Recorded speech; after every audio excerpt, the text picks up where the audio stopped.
was going on. On the Time magazine cover, they showed begging children for food. They made it look like it's a distribution center for food.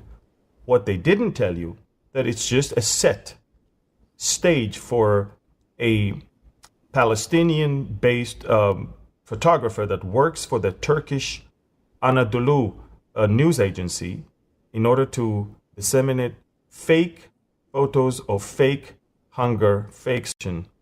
And he's also the guy that took photos of all the other ill people.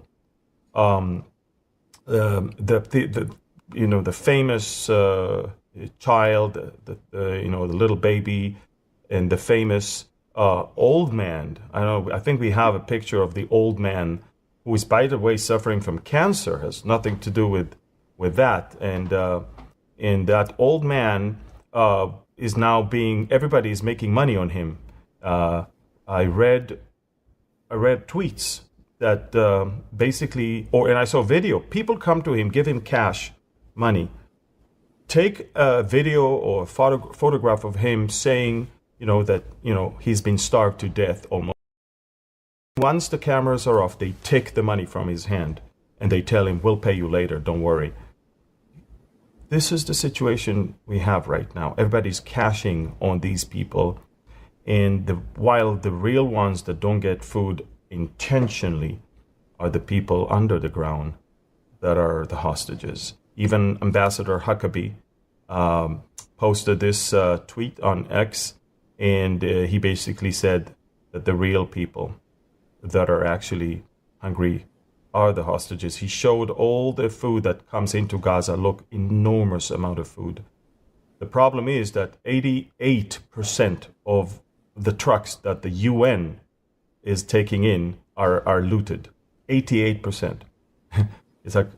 We are switching our focus to another European media report about the situation in the Gaza Strip this week, as two leading German newspapers, Bild and Süddeutsche Zeitung, not sure I'm saying that right, published reports that are exposing what hunger exists. But the images of the hunger that is coming out of Gaza were published deliberately staged by Hamas. This is according to the report in the German newspaper. So, in an investigative article in the Sudanese Zeitung, it was written that medical experts quoted in this piece noted that the diseases themselves would not have led the children to such a poor state, but rather a deterioration resulting from the food shortages in Gaza. The article also revealed a photo illustrating how photographers staged scenes of waiting for food as if they were a real situation. It's very easy to place the camera looking to one direction and presenting a false image according to what you want. And that's what the Hamas photographers did in Gaza and then sent these pictures all across the world. And the bad part is that some very well-known influencers who use these shoots, use these photographs, publish them, and then raise the support for Hamas and against Israel, and promoted this false campaign of starvation in Gaza. So this basically is raising a lot of questions about the reliability of the reports in all the media outlets around the world. And following the revelations, the German Journalists Association, DJV, warned the country's media of attempts at manipulation through images that are professionally but deliberately staged. The association's chairman, Mika Boyster, noted that the current war exposes an unprecedented use of the power of images, not only by combatants, but also by journalists, by intelligence bodies, and by other agencies. A professor of history and photography, an expert in Israel, who for many years researched the impact of images from Israel and the Gaza Strip wars, was quoted in the Zeitung report saying, "Hamas is a master at staging images. The purpose of the pictures is not only to pressure and to present distress, but to dull the memory of the brutal images taken on October 7, 2023.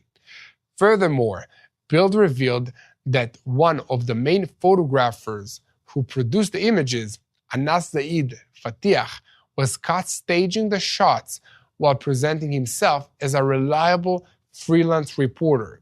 As will come as no surprise, this photographer often publishes explicit anti-Israel content on social media networks. So you see, when I tell you that Israel is facing a flood of lies and deceit, and that's what we do here at Boots on the Ground. We share the truth of what's happening in Israel.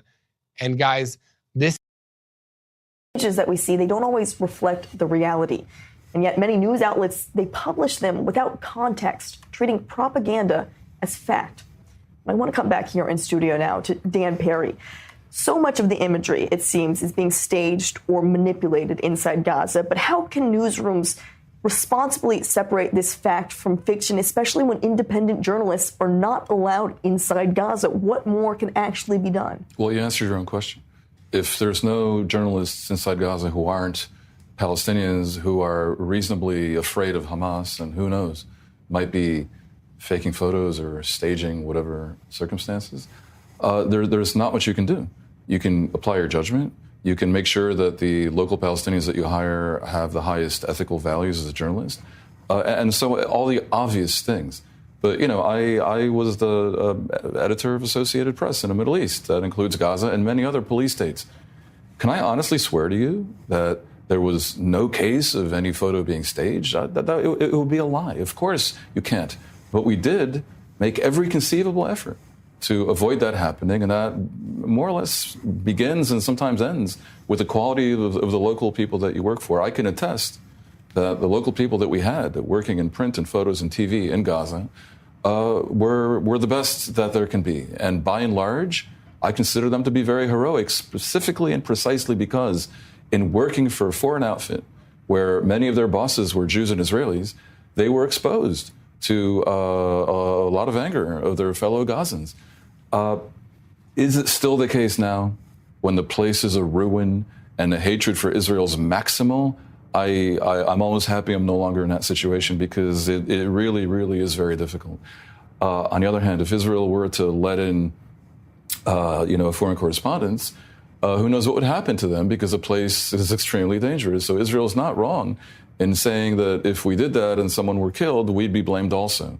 Maybe they should end the war. Basically, I mean, this is such a messy situation that the stronger party is going to get all kinds of blame. But to your question about journalism, there's a point where you just have to realize that you live in the real world. What about, as we were talking before, in the United States, the reporters who cover the mafia, the waste disposal industry.